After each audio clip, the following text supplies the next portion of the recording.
Okay, here we are. So we're gonna do a video. We're gonna do a quick video here. Oh, quick, as quick as we can. Yeah. But yo, what's going on, guys? Matthew B. Hands here, aka the Clockmaster. I'm here with my wife, Shannon, aka Cosmic Banks. and all right. So this video is gonna be a little interesting to film since we actually just finished watching the third episode for season 2 for the Wheel of Time, and we don't have enough time, ironically, to get a proper edit done for you guys for the reactions.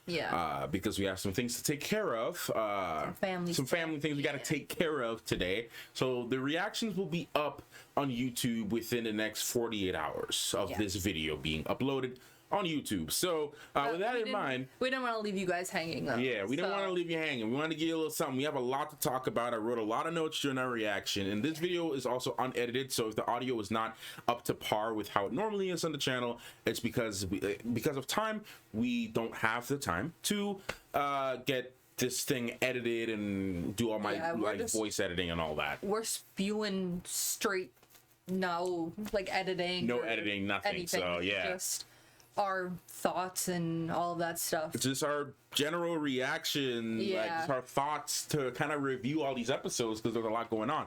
But before we do that, if you guys are interested, this is also going to be an announcement for you guys as well.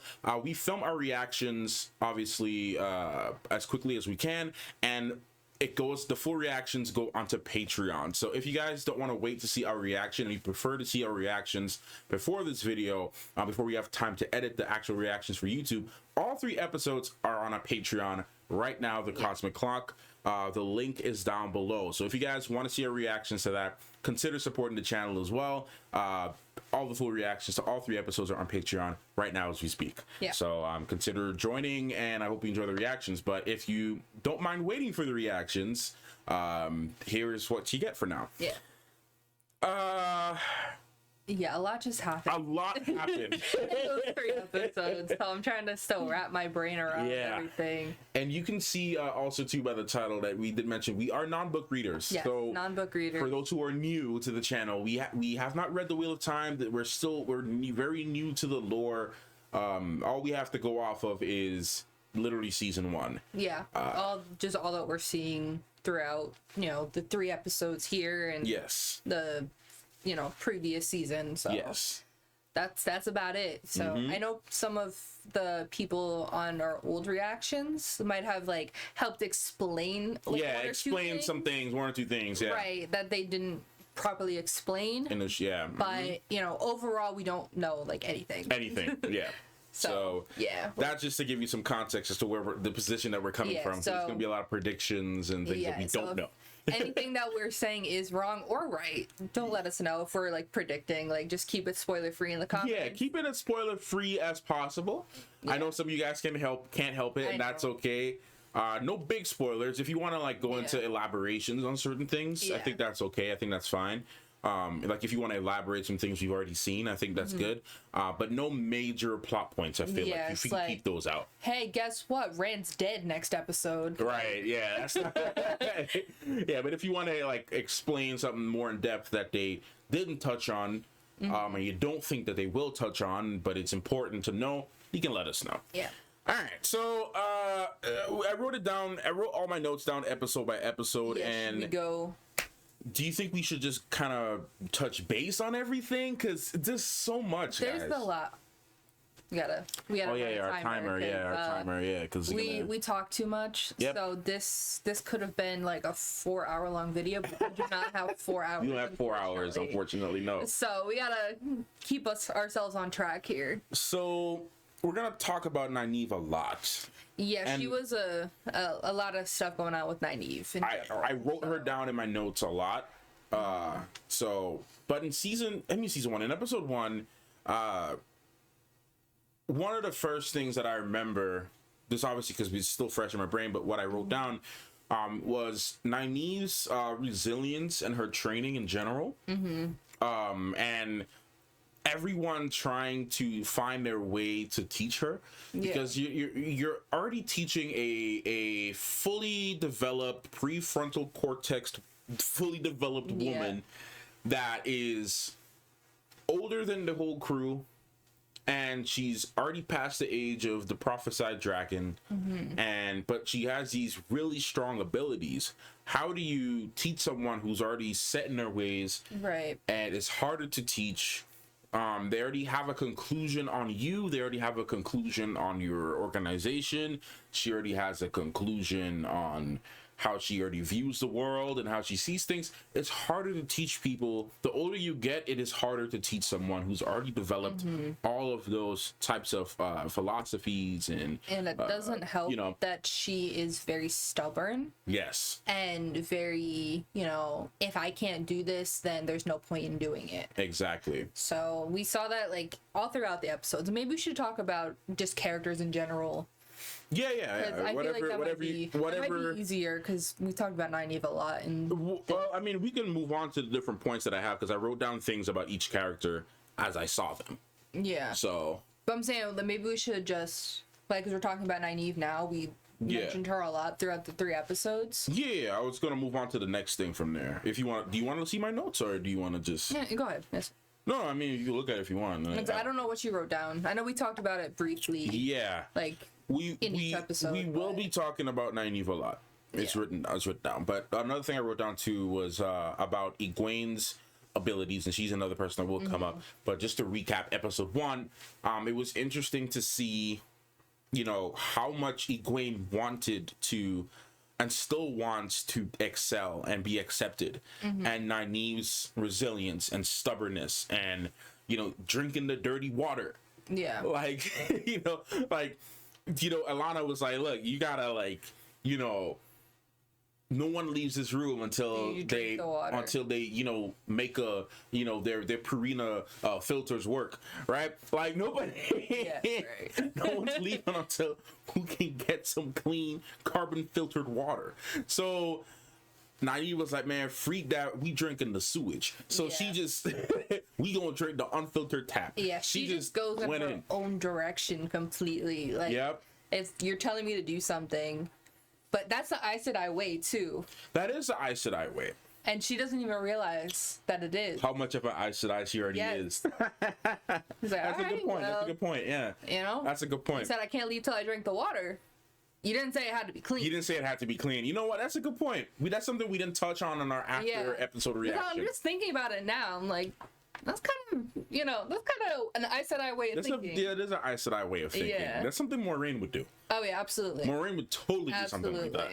But Egwene, like I said, Nynaeve was a highlight. But Egwene, we started to see her I guess her annoyance start to build, and we saw that throughout the 3 episodes. Her annoyance start to build with the fact that, look, bro, I'm like trying here. Like I'm really putting in my all, and you're just taking this for granted. But she still looks up to Nynaeve, so it's like, how do you?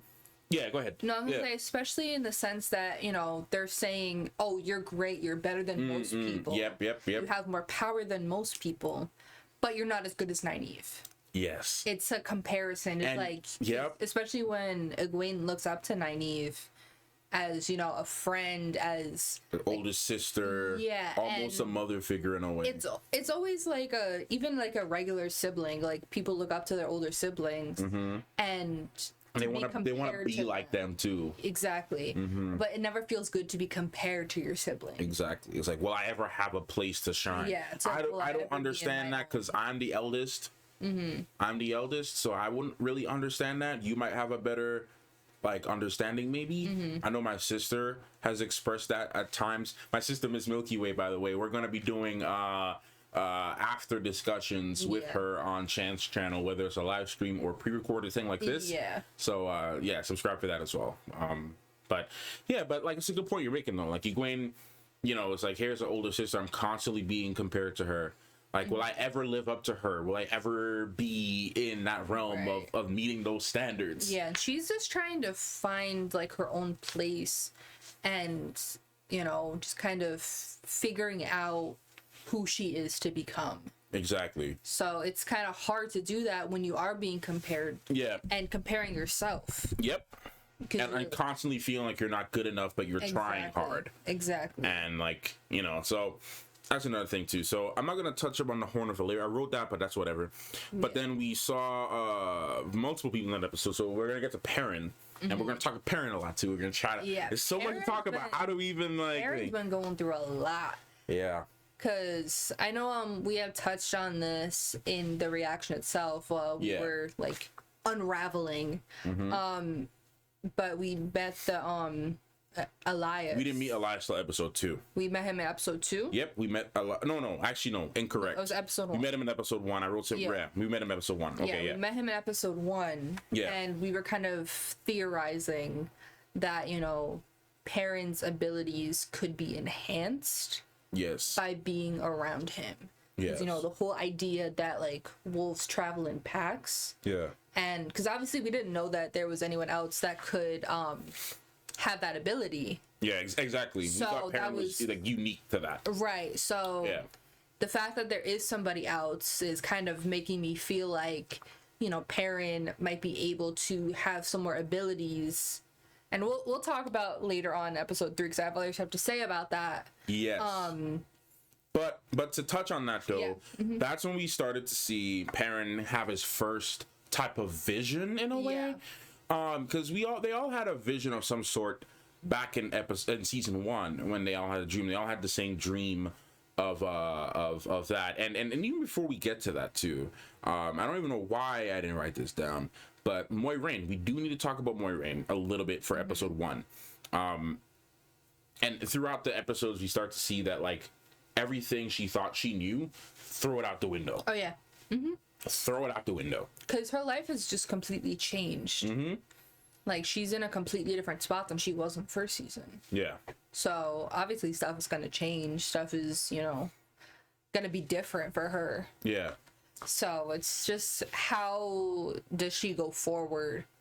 What can she do to go forward? Right. And, like, we remember from season 1, like, everything, she seemed all-knowing. Her and Suan, which we haven't seen yet. Yeah. In this season. We know we will. We saw her in the trailers, yeah. But her and Suan, they seem to know more than they were telling us. They had this grand plan, this grand scheme as to how things are going to play out. And then we get to the end of season 1 where Moiraine is like, gets gentled and humbled, which we want to talk about that too as we write it down. But you know, so seeing her in episode 1, like fetching the water and the pain she's feeling of not being able to touch the one power and being able to touch it and to feel it and know it's there but can't reach it. And it's like an itch you can't scratch, but you know it's there. Yeah. And it's just kind really of weird. It's crazy to see. Yeah, learning to live with it. Yeah. But going back to Perrin, we'll get back more to him later in that, but I just want to touch that we did see his first visions of that and his hunt for Padden Fane and everything like that in episode 1. And the Horn of Valyria as well. And then, you know, we had questions about Mat in episode 1, but most of those questions are starting to get answered by the time we got to episode 3. So we won't touch too much on that right now. Yeah. We're still trying to figure out exactly what Liandrin's goal is, though. Yeah, what is her goal? Yeah, like what's she trying to do? Like, obviously she was keeping Mat in there, and like we were saying, we'll touch more on that later. Yeah, you know, episode 3 kind of answers some of those questions. Yeah. So we'll touch more on that later. But just what is her goal exactly? We're still trying to figure out. Yeah, exactly. So okay, so episode 2. Well, that's when we started to get more of a Rand-centric season with this enemy of progress, Celine, that I don't trust. Snake.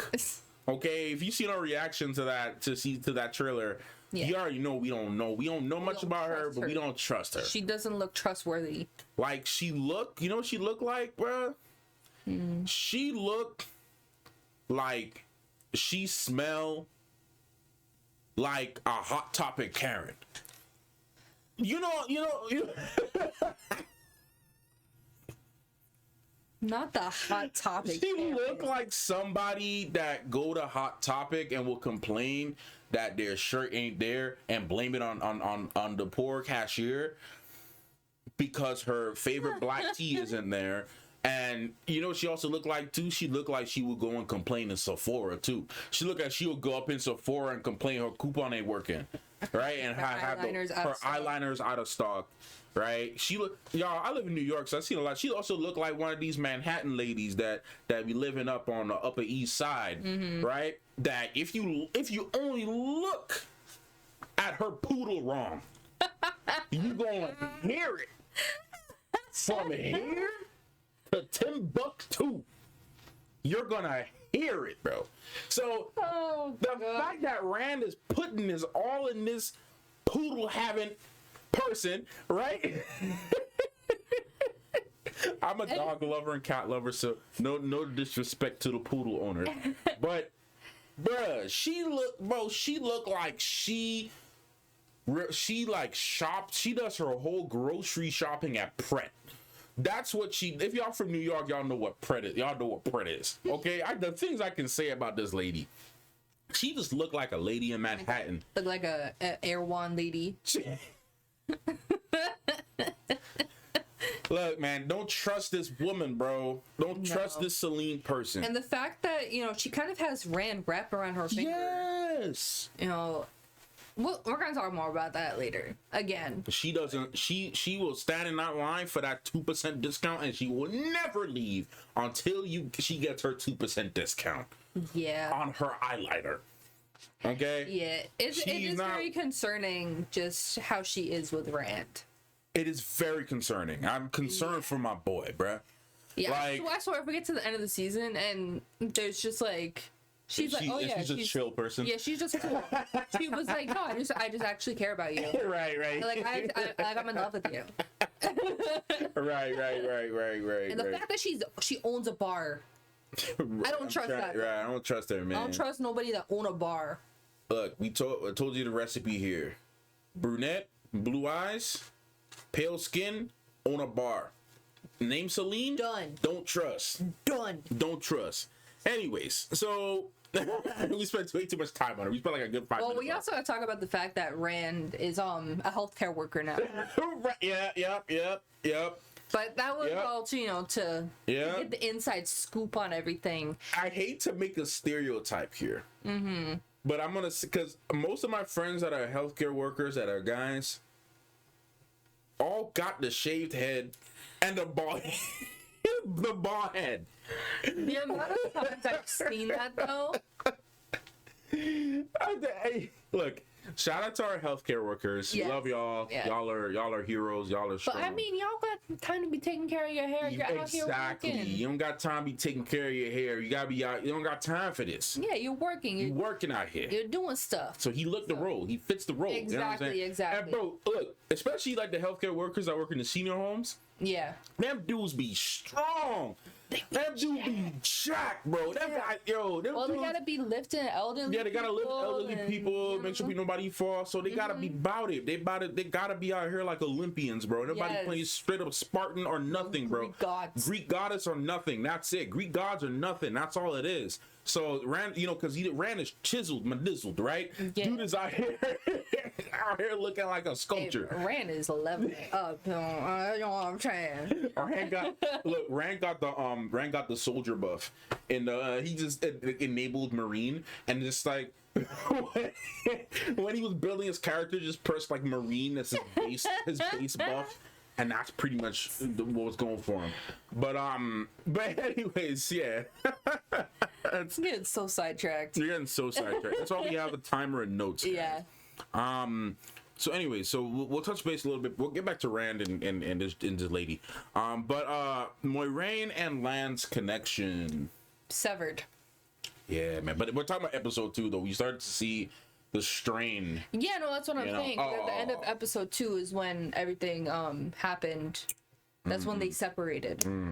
So they got attacked by the Fades for episode 1, right? Episode 2. No. Yeah. Episode 2. No, because she broke up with him in episode 2. And it was right before. We faded to black in episode 1. I don't remember. Either way. Episode 1 we faded to black, and then episode 2 they were Yeah. You faded to black episode 1. You didn't. I didn't write it down, but yeah. But I wanted to talk more about the situation. Yeah, you didn't talk about it.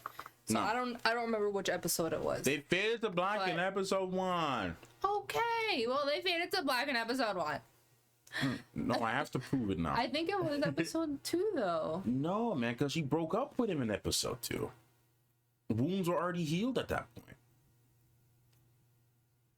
All right, here we are. Okay. With the fates. Okay, either way. It was still dark, okay? But yeah, no, it was that was a crazy moment because it was really showing how, you know, poor Lan, man, his loyalty and you know, his unwavering loyalty to her no matter what. Yeah, and you know, that's a ride or die. She's just been constantly pushing him away. Because you know, she, as much as she doesn't want to admit it to him, she cares about him and what he wants. At least that's how it seems. And even in season 1, she was like, look, you love Nynaeve, like go for it. Yeah, shoot your best shot, my dude. Yeah, like that was pretty much it. You know, she's, you know, episode 2, she's like, all right, well, I'm gonna do what I have to do, you go to the White Tower. So like we're separate. Not that kindly, but she was like, bro, we're not equals. Like you and I are not the same. Like, broke my heart. She was saying we're not equals, but you know, we were saying in the reaction as well. Yeah. That you know, I said I can't lie, but they can bend the truth. And her saying, that we're not equals doesn't necessarily mean that she was trying to make him bad. She could be like, and I mentioned this in the reaction, that her saying that we're not equals could literally be her just saying that like, you are better than me. Yeah. I am not worthy of you. Yeah. So when he said, you know, I thought we were equals, we're not equals because you're better than me. Yeah. Because we already know that Moiraine doesn't, she has confidence issues. Yeah. I can relate. I understand. She doesn't feel she's worthy of Lan's loyalty. Especially now, since she lost her connection. And she's done some things too in her past that we still don't know. And, you know, the amount of lies, the amount of times she who knows what Moiraine has done. Yeah. Right? But Lan clearly, you know, she puts him in such high esteem that like, I'm not worthy of you. It's like it's not the other way around. So it could literally just be that. And deep down, Lan knows that she's capping. Yeah. But, you know, he has to go with it. And he has to. He can't. And obviously it hurts him to think that, okay, maybe she's not lying. You know, but he also knows how she is. So it's like, he knows her better than anybody. Yeah, so it's the only person that can maybe know her for who is Suan. Suan knew her from childhood. Yeah, so it's a rough thing to watch them go through essentially a breakup. Essentially, yeah. And you know, just both of them living with it. And we haven't seen Moiraine since. Bro, so. Cue up Vanessa Hudgens Not Okay, bro, for my boy. And just let it rock, yo. Y'all, if y'all want to listen to a song from my boy, just listen to Not Okay from Vanessa Hudgens and just from way back. Just make sure it's raining first. Go sit in your car, play the song, and just cry. And just have a picture of Lan on your phone and just look at it and just cry for my boy. Yeah. So shed a tear for my boy. Yeah. But anyways, moving on from that, that's why we write notes. Yeah. That's why we write notes. Yeah, especially for this, because we talk too much. We're going to forget little things that we wanted to bring up. Won't elaborate too much, but Elyas' first confrontation with Perrin and his visions. So he started to notice things. And then when Perrin had his actual vision where he thought the people were in there, he at first encountered him about it, confronted him about it, like, must be nice, huh? Yeah. Yeah. Why does Elyas look like a dragon prince character? He does. I've been thinking that this whole time. He looked like a dragon prince character. Looks like he's from Dragon Prince. Yeah. But even with that, like Perrin's still in denial about his connection to the wolves and what he is. And you know, I know I keep saying this. We're gonna talk about that more episode 3, because I have some stuff to say about that at like towards the ending of that. Yeah. So do you want us to segue? Yeah, let's go forward. This is a small note, nothing to elaborate too much on, but I like the fact that they keep bringing up the point that Rand is an Aielman. Yeah, I have a feeling we're going to see more of the Aielmans, because he is trying to find out more. I'm looking forward to seeing more of the Aielman. No, Matthew's into redheads. Stop. You gotta expose me like that, bro. You gotta put me out there like that. Expose yourself, man. But I ain't say it like that. You gotta expose me. Look, this man has been into redheads since childhood, okay? Go back and look at any of our reactions that we watched from his childhood. Spider-Man, like, literally anything. Parent Trap, anything. And you'll see a pattern. I had a big Lindsay Lohan crush growing up. Mary Jane. Any animated thing that had a redhead. Yo, you really gotta put me on the spot like that. All right. Hey, bro, you said it. Look, man, it's all good. You said it. You know what? Whatever, right? Nothing to be ashamed of. Anyways, I'm looking forward to seeing the Aielman. But yeah, besides my thing, I am looking forward to seeing them though, because they're known as this really like strong, powerful, like really like good fighters, and I'm just really intrigued with their overall Rand story. Is trying to find out more about that, because he just found out that he is. Mm-hmm. When Loyal told him about it. Right. So kind of trying to figure out his past and his connection and all of that stuff. So yeah, I honestly really do find the Aielmans just interesting though. Yeah, no, definitely. Especially from what we saw from his mom in season 1, with how well of a bro, she took down like half of that army while she was like giving while she was about to give birth. I forgot what stage is that called, man. I forgot what it's called. But third trimester? The third trimester, or labor? or well, no, besides labor, I thought there was another word before just saying in labor. No, it's in labor. Dilating. All the other she was about to give birth to Rand. Yeah. Okay, so it was crazy but it's also crazy what mama bears can do. Mama bears. That's can do very anything. true. That's very true. Mama bears can do anything, bro. Yeah. You got that baby in. Mama bears can do anything. Yeah. So we like our queens. We love our queens. We support our queens. Moving forward. Yeah. Cause time is going by, y'all. Time's going by. Before we go on. Yeah. Go ahead. Liandrin has a son. Huh? Liandrin has a son. Well, we gonna get to that though. That's episode 2. I know, but it's on the list. I wrote other things down. Well, you were scrolling, so I thought you were. No. I ain't passing that. We gonna get to that. Minor thing to address. We don't have to spend too much time on it, but loving to see the color of the weaves now. Yes. Because someone mentioned to us in the comments of the trailer reaction, several people did actually, about the weaves, the colors being intentional to the fact that they all represent a different element and they all represent a different type of thing. And I like that we're doing that now, because you can kind of see where they're drawing from. Exactly. It's like, no, it's not just, the white kind of gray. And the healing Ajahs, they kind of look like it's taking more of the earth kind of tones, like the yellowy, greeny kind of tones. So you can kind of see what they're drawing from and kind of see what they're trying to do. And the fire ones too as well. It's like a yellowy kind of color. We'll get to the prickly people in a bit too. We'll talk about that. But I just wanted to talk about that real quick. Lots of Liandrin things, but let's address the new actor for Mat. I did write that down. Yeah. Good performance. Honestly. Yeah. I might be liking him better than the last guy. I mean, not like the last guy did a bad job, but I was concerned about the recast. The transition.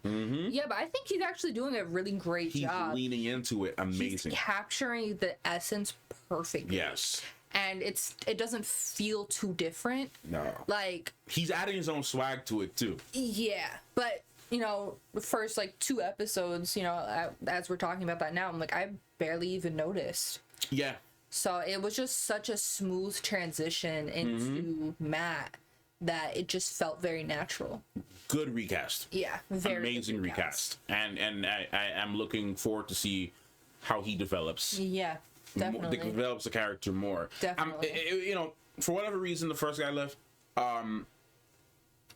which I won't talk about now, but like for whatever the reason that was, at least he left at an early point in the show to give this like new 6 seasons. 6 seasons in, and now you have to like recast then. Yeah. No, it was early enough for easier to transition. Exactly, and to reestablish your own version of the character. Yeah. So just want to talk about that real quickly. The Arches, we got the introduction to the Arches in that episode. Yeah. They talked about it a little bit, and we're gonna talk more about the Arches for episode 3. Yeah. And the big part,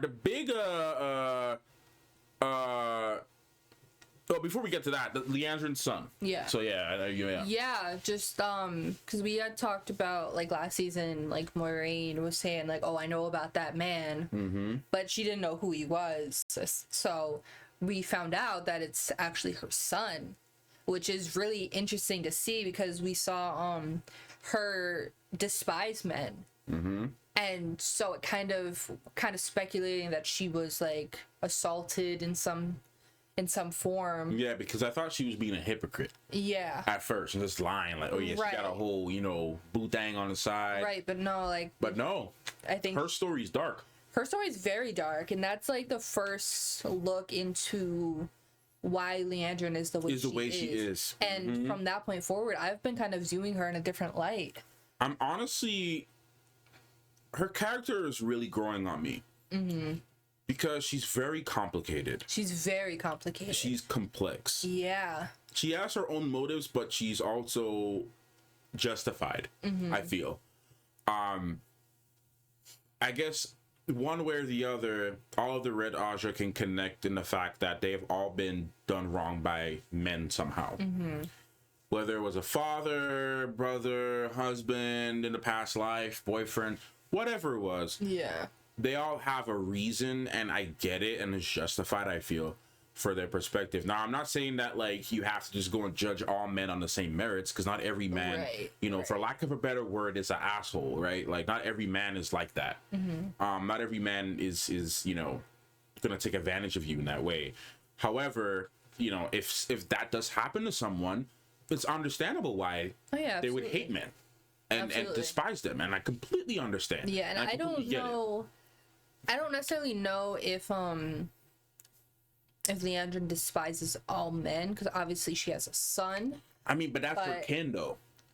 Well, that's what I'm saying. You always will view your kin differently, always. Not necessarily. No. If you love them. As I'm saying, if you love them, that's different. If you love them. So I don't know if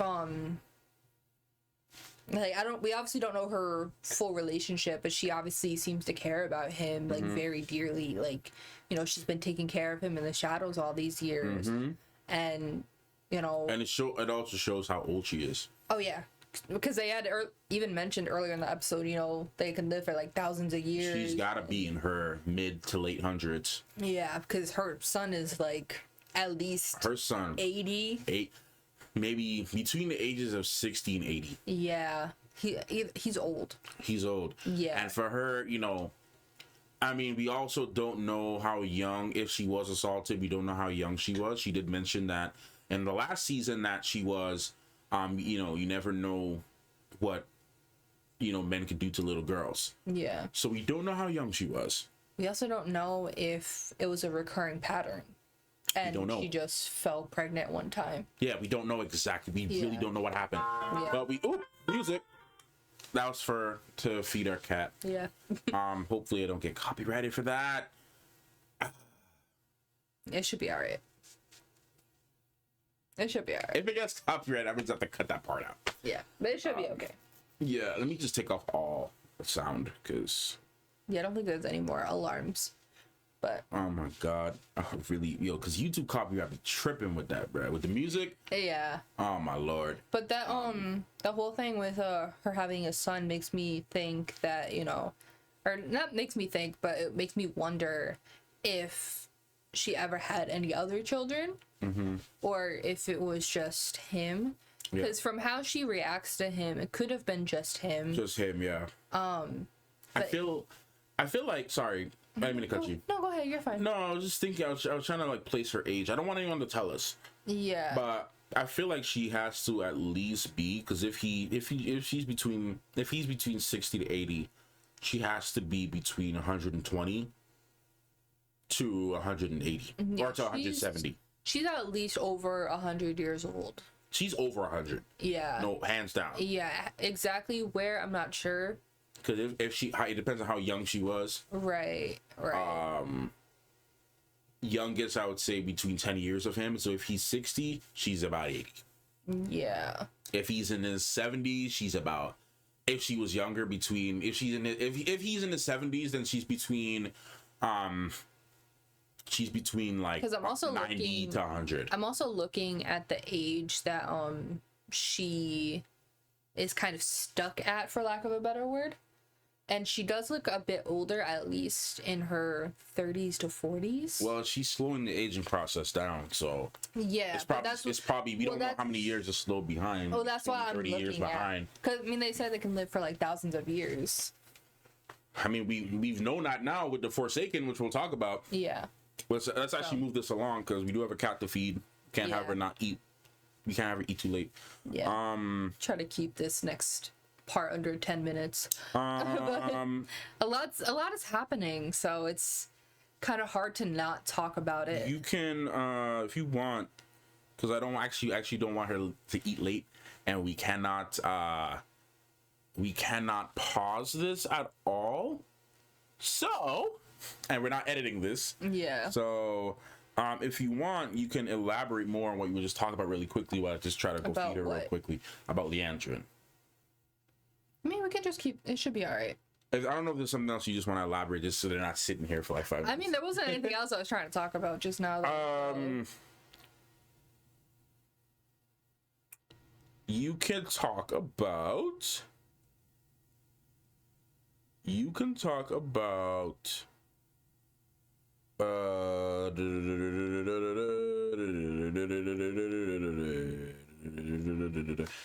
Predictions for Perrin's visions, like how it works. Yeah, so I know I had briefly talked about it while Matt's going to go feed our cat.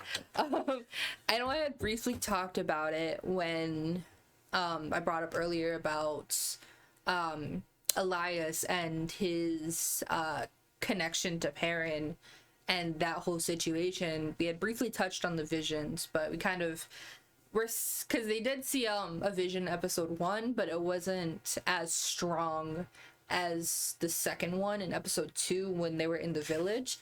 So my prediction for that, at least, we kind of went 2 different directions with it, but I think the second one is more likely. The first one being they did talk about how there was a wolf like present when the first attack happened, and that he saw that vision, and you know there was the little girl from the beginning of the episode that was with who we now know as Ishama, I think that was how he pronounced it. But with him in the beginning, I said that there was like a wolf trying to protect her or whatever. I'm not 100% sure what exactly is going on with that. However, I think the second one is more likely, being that, you know, like I said earlier, kind of wolves travel in packs. So I'm kind of curious to see if Perrin and Elyas, well, more so Elyas, is like able to help Perrin feed off of each other and kind of be stronger together, like, you know, pack mentality kind of thing. So it's more so like a stronger together that, you know, it kind of, because the first time Perrin saw a vision is when Elyas first showed up. So that's what has me really thinking that, you know, Elyas could be a good person for Perrin to be around. And like I said, Perrin is still in denial about all of this, and we see that more in episode 3 as well, that he's just in denial about what he is, what he could be. And you know, it's kind of interesting to see that there is someone else that is like him, and you know, just kind of someone that could guide him in a way. Yeah, I heard some of what you're saying. Yeah. Well, just to recap, like, you know, I do think that it's a pack mentality kind of thing, that Elyas is helping Perrin to be able to unlock more of it. Exactly. Yeah. Like I said, we'll talk about that more when we go into episode 3. But the last point we'll make for episode 2, we get the introduction. Yeah, we can kind of put these 3 points into one thing. Yeah. But we get the introduction of the prickly people, as we like to call them. And the man who we thought was the Dark One. Yeah. Is actually Ishamel. Ishamel? Ishamel. Yeah. Ishamel the Forsaken. Yeah.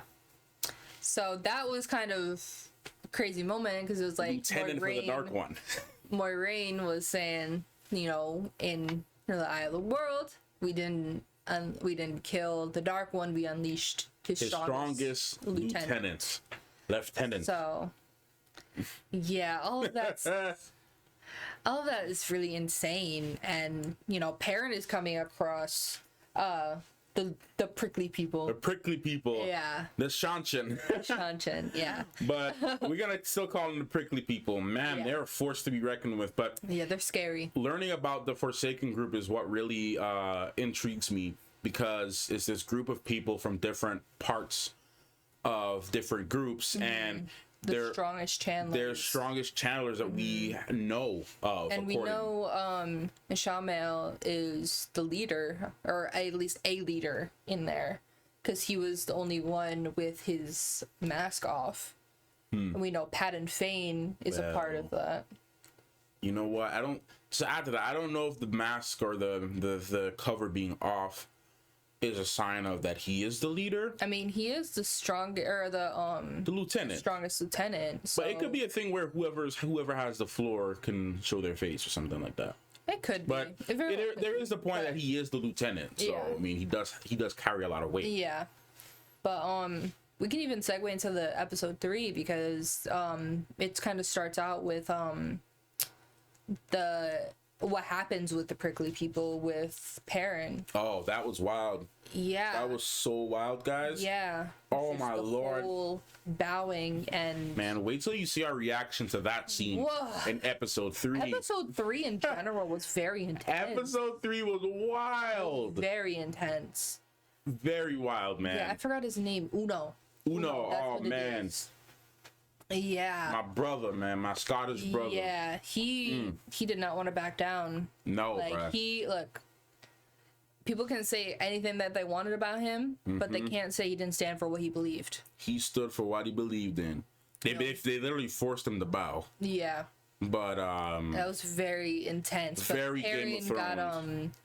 Got a first look at what they're willing to do, what the lengths that they're willing to go to take over, gain back their land, as they their said. Presence, man. I gotta shout out to props. I gotta shout out to costume designers, all of the crew, all of the people behind the scenes who worked so hard. Yes. And just gonna take a moment to just really say support to all the actors, supporting actors, writers, and crew who aren't getting treated fairly and doesn't have really good working conditions or good pay. Yeah. Shout out to all of them because you got to understand, they are bringing us entertainment. They are working hard, long hours, even harder than most people. Especially guys, I know people who work on these sets, like on these crew members, and I have friends who are working actors in the support actors. I have friends, members of SAG. Yeah. I have friends who have done PA work and crew work and camera work, and I hear stories and I hear things. Easy. It's not easy, and a lot of people work really long hours, 18, 19-hour days, 60-hour weeks and crap, like some crazy stuff, and getting paid penniless. So these guys, and then not getting any residuals from it. So I just want to take a moment real quick, because I do appreciate the work that these people do to bring us this amazing this show that I love and we both come to love. And you can see all the hard work in the set design and the costume design. There's a lot of love that was put into that, and a lot of to bring the immersion and to help with the narrative and the storytelling. It really does bring you into this. Like I felt like I was looking at an actual presence to be reckoned with. Yes, I could feel the fear and the music and just all the art, man. So these people, you know, some people say that people are complaining. I ain't gonna get into much all of that, but my opinion is just this: they work really hard to bring us entertainment. They should be able to live. They should be able to live. You know, we work different jobs. We work in the entertainment industry as far as just, we're not part of SAG, but just like being content creators. So we're here to create content for you guys to enjoy. And those who work many long hours, they just want to come home and enjoy TV and relax. Don't even have that. Yeah. So I'm saying, you know, they provide entertainment for, you know, for people who need the escape from their lives and their day-to-day lives. So I don't want us to take that for granted, man. Art is not something to be taken for granted. We need it as human beings. We've craved art since the beginning of someone being able to carve you know, drawings into stone on a wall in a cave. So just shout out to the workers, man. Shout out to the cast and crew, all the supporting actors who from all the Seanchan members and the soldiers and everything. Shout out to everybody, man, because their presence was just something to be reckoned with. And I cannot wait to see more of their on-screen presence. Yes. Villains, man. Good villains. Yeah. Very scary people. Very scary people. Yeah. My God, they're terrifying. But especially all of the, I would say, Force users. All of their channelers. Their channelers. Man, they're wild. And I was thinking on that, though, Perrin's kind of seeing firsthand, like, something's about to happen. Yeah. Because they keep talking about the last battle. Oh, my God. So terrifying stuff. This is everything in this is very terrifying.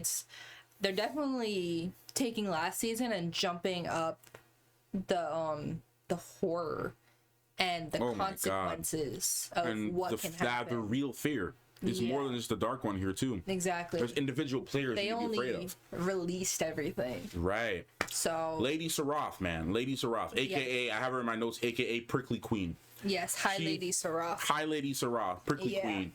Man, just with her 2 fingers, she caused so much destruction. Like just by moving her sitting there, like just moving her 2 fingers. Just everything was just horrifying. You felt like fear coming. You know what he gives?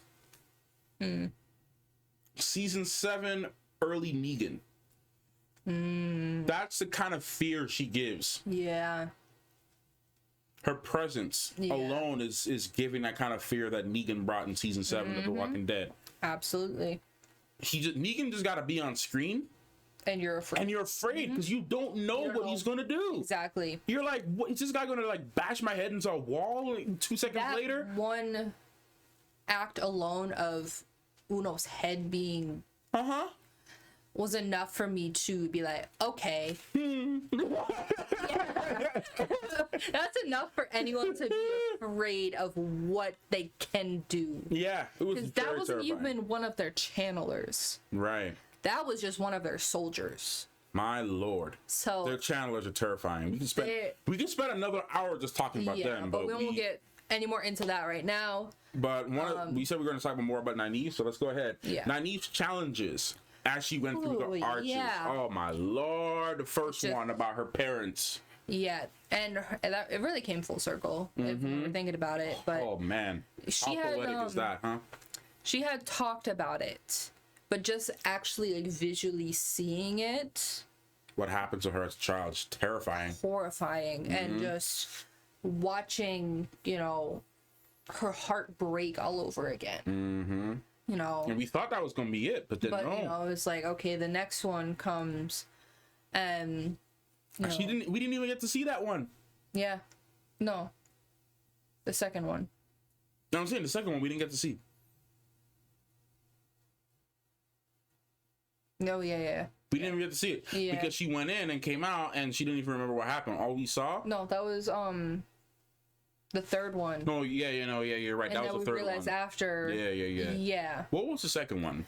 The second one was in the village in the 2 rivers. Oh, that's right. Yeah, where there was the plague. Yeah, with Rand's dad. It was the plague that she couldn't help them. Yes. Yeah, and that's alone is terrifying for her personally, because she cares about her family there, and she wants to protect them, and she was the wisdom there, obviously, so she was meant to protect them, and not being able to do anything obviously hurt her. And saying that she's that's not her home anymore. Right. Yeah, so that's obviously terrifying. And then her final test, she never realized until later on that she was still inside of it. And my God, she lived like, maybe that girl looked about to be 6 years old, 7 years old. She lived a life. She lived nearly a decade with Father Lan. And if you guys see our reactions, we called Moiraine mother and Lan father. Yes. So so she was living it up with Lan out here looking like like one of those romance novel, right. with the long hair out. She had a whole child. She had a family. She had Perrin and Mat, and she was happy.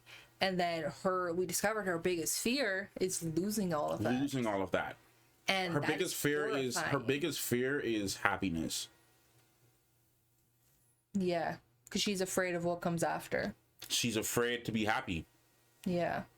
You become happy and then you lose everything. Exactly. That even goes back to. I think that's a fear that a lot of people can relate to. Absolutely. Yeah, but you're saying? No, that goes back to the first one too, because she did exactly what her parents did for her child. Immediately, and to sacrifice in the moment before, she was happy. Yeah. And I feel like that might have been the last time she was truly happy. Yeah. Because she hasn't let herself get to that point because she was so afraid. She spent nearly 10 years, knowing that maybe one day it could all end. Exactly. And she saw the arch, and this is the part that really hurt me, broke my heart, was that you see this child that you have. Someone you love and that you care about. You in that timeline, you bore that child, and to run through, and it was just a matter of hours that went by. Just empty arms. Oh my God, the pain. Yeah. That is, she literally lost her child. And Nynaeve's actress is so amazing. Yeah, she's great. Felt everything. Her pain. She was feeling. It was like a mother really losing her child. Yes. She will never be the same after this. No, never. She will never be the same. And the fact that, everyone assumed she was dead, and Liandrin kind of grieved her as well. Yeah, we want to talk about that too. Let's get on that now. Yeah. Liandrin, we saw a side of her that I didn't think we were going to see. We got to see her humanity. Yeah, and I think that definitely started when Nynaeve followed her to her son. Yeah. Because I feel like before that, obviously she had the conversation with her, but I feel like the moment that everything kind of switched for Liandrin concerning Nynaeve was when she followed her to her son. And immediately wasn't even trying to rat her out. She was just she was trying to help. Yeah, like that's going to kill him. Like, you need to help him. Yeah, so it kind of almost triggered something in Liandrin. Yeah. Like, I want to help this person. I respect this person. And the thing is, Liandrin, what we're seeing, even though she does have her conniving moments, we're starting to see that she is capable of love. Yeah. She's capable of caring. She has feelings. She sheds tears. Yeah. She has strong emotions that are love. Yeah. Right? She loves her son. She even stole from the White Tower in an attempt to save him. Exactly. Without knowing any medical knowledge or not knowing how to heal, because that's not her gift. Right. And she can't ask Ajah to come help. Yeah. She doesn't want to be ridiculed. They would immediately be kicked out. She would immediately be kicked out. Because the Reds' beliefs is that, as we've been discussing, no men. Yeah, exactly. No children born from men. They don't. Nothing. They don't care of any of it. Is the fact that you have been with a man, no matter what the cause of it was. You know, you're done. First of all, man, Alana got some serious birth control. I'm gonna tell you that right now. Because if you think about it, Alana got some serious birth control, man. Because unless we don't know the lengths as to what they do, man. Because I don't know if they do a similar thing like what they do in like what they did in Witcher, where they remove your ability to reproduce. I don't know if they go to those lengths with the Aes Sedai. Yeah. I really don't know. Yeah. But all I know is Alana be out here. Alana be out here, man. That's all I know. Alana be out here, so she got some serious birth control. Yeah. But we know it's not a matter of the Aes Sedai having a sex life. Mm-hmm. It's not like a celibacy thing where it's like, oh, if you have a sex life, you're out. That's just a rule that the Reds have within themselves. Yeah. No men. Well, they didn't say that the Reds can't have a sex life. They just didn't say they can't have a sex life with men. Yeah. They never said they can't have a sex life. We haven't seen too many of the Reds in general, so we don't really know what what they be doing, but everybody got needs. So it don't mean it gotta be with a man. I'm just saying they just don't vibe with men. Yeah. Their mission is to get rid of all men that can channel. Yeah. So we know that for them to even have some type of sexual relationship with one is no. ludicrous. Yeah. But anyways, so to move on from that, it's just, you know, as you were saying, like that moment was when they both kind of maybe earned respect for each other in that way. Mm-hmm. Nynaeve saw that, okay, Liandrin isn't this horrible person. She isn't this completely evil person. She does care. She does love. Mm-hmm. And then Liandrin saw that, okay, maybe I can trust her. Maybe, you know, and she has respect for her power too. Right. I was kind of saying, you know, she wasn't trying to judge me for this. Yes. Because everyone knows what the Reds believe. Mm-hmm. It was like, you know, no men, we hate men. Mm-hmm.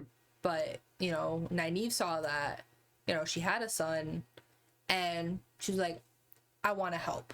Let me help. And the thing is, Nynaeve didn't even know if that's her son. Nynaeve just assumed it was maybe a lover or some type of person that, I don't know, who knows, man? Nynaeve could have been like, okay, oh, maybe that could be her dad. We don't know. Yeah. Like, who that was. Exactly. So it appeared to be a son. Yeah. From the way else she was speaking to him. But yeah. She said my boy. Yeah. I don't really know. You don't say my boy to me. No. So. Hey, my boy. Oh, man. Yeah.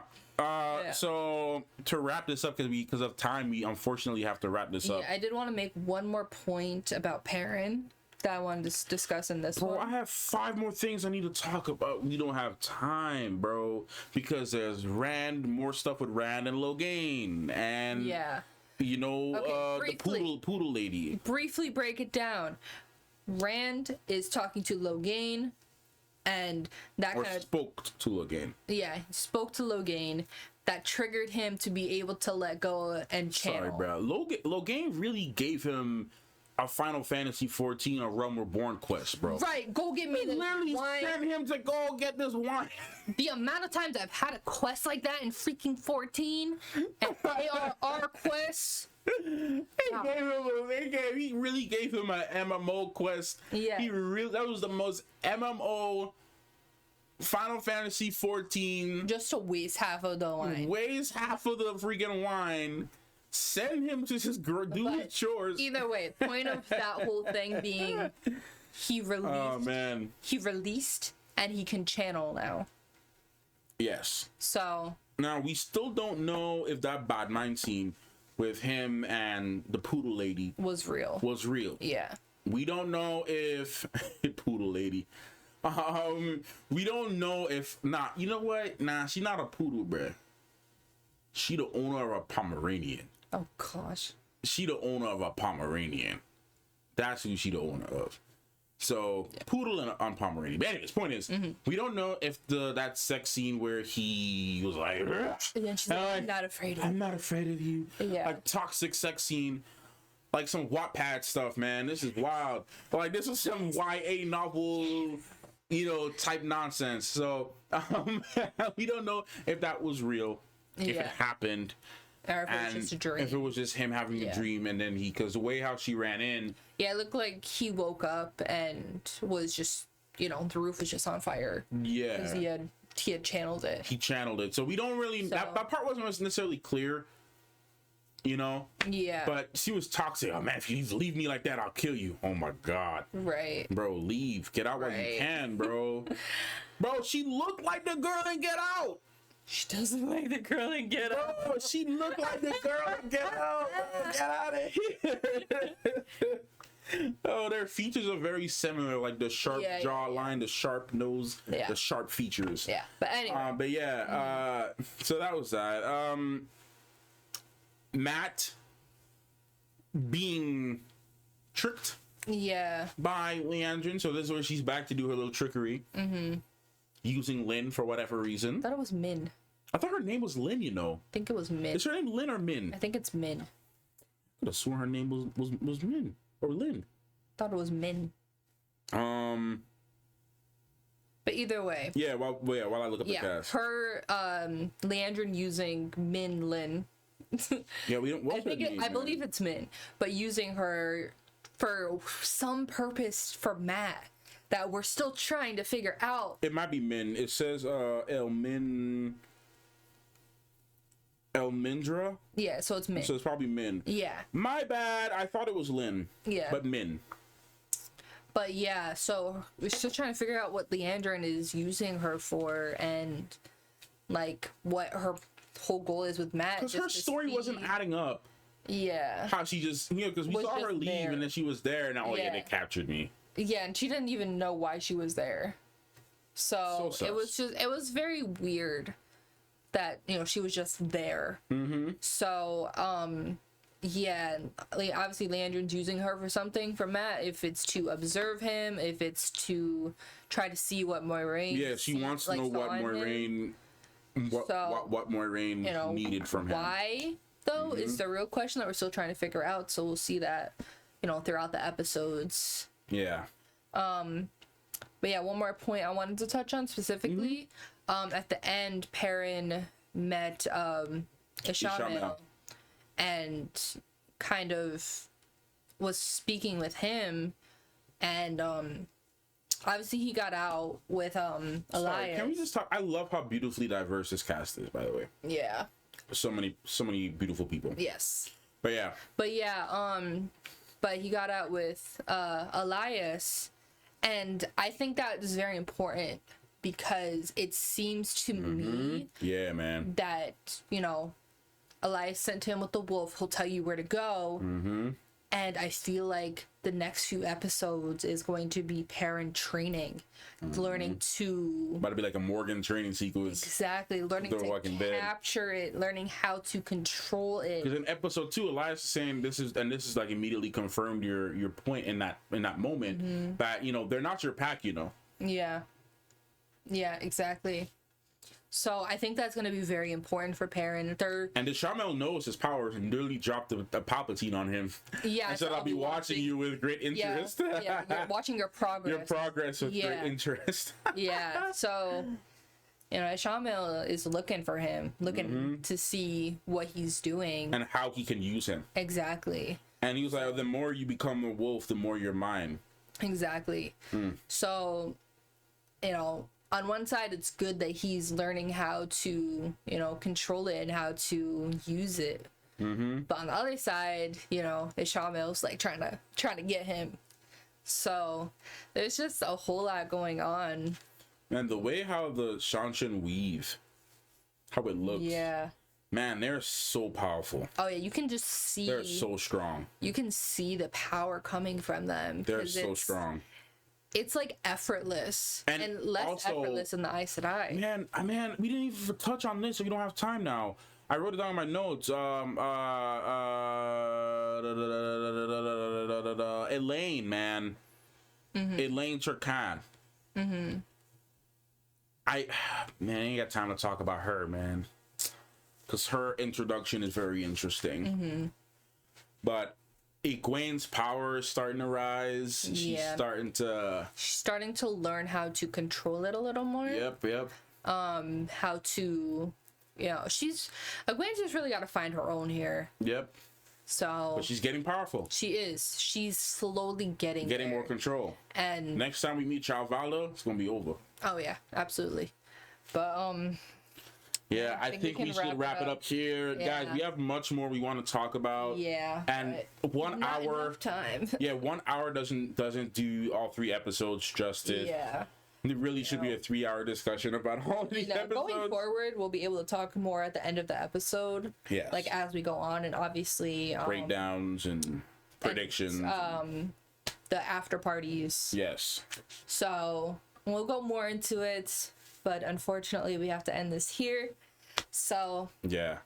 Thanks for watching. Thanks for listening to us ramble for an hour. And it didn't even feel like an hour. It didn't feel like an hour. I feel like we just started this conversation. Yeah, it feels like we were rushing so much, but yeah, we were. We cut out a lot. There's 3 hours of content. There's only so much we can cover in an hour. Yeah. But end it here then. Yeah. So thanks for watching. If you guys want to see the reactions, the full reactions, that is on Patreon, like we said earlier. It's up early, so you guys can go see that. Or if you don't, or if you want to wait for the actual reactions, those will be out in a couple days. Yeah, within 48 hours. So either way, thank you for watching. Thanks for hanging with us, and see you guys next time. Bye. Bye.